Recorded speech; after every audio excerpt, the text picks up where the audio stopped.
अगर खुदा नखास्ता जंग छिड़ जाए तो क्या बैंक में रखी हुई रकम महफूज रहेगी?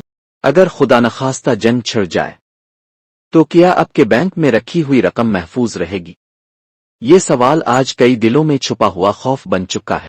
हकीकत यह है कि जंग के हालात में सब कुछ इस बात पर मुनहसर होता है कि जंग किस हद तक फैलती है और हुकूमत और बैंकारी निज़ाम कितने मजबूत और तैयार है।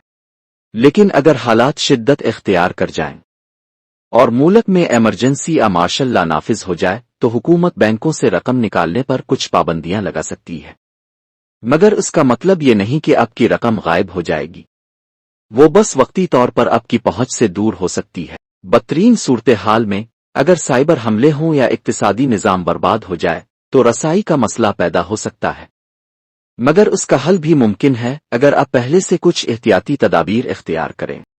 कुछ रकम नकदी की सूरत में अपने पास रखें, अहम मालियाती कागजात की नकलें महफूज करें और अपने वसाइल को मुख्तलिफ शक्लों में तकसीम करें, जैसे सोना, डिजिटल असासे और नकदी।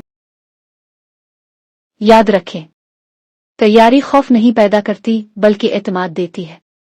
खामोश दोस्त, आपके दिल के करीब, हर हाल में आपके साथ। पार्ट 7 में देखेगा बमबारी या मिसाइल हमले होते हैं, फिजा में जहरीले ज़रात फैल जाते हैं। ऐसे हालात में अवाम को कौन सी तदाबीर अपनानी चाहिए? अगर आपको ये मालूमात फ़ायदा मंद लगे तो बराए मेहरबानी शेयर करें ताकि शायद आपका एक क्लिक किसी की जान बचा दे। लाइक करें ताकि हम जान सकें कि ये पैगाम आपके दिल तक पहुंचा, और सब्सक्राइब जरूर करें क्योंकि हम मजीद ऐसी वीडियोस लाते रहेंगे जो सिर्फ बात नहीं करती बल्कि जिंदगी बचाने वाली हकीकतें सामने रखती है। खामोश दोस्त, आपका सच्चा बाखबर साथी।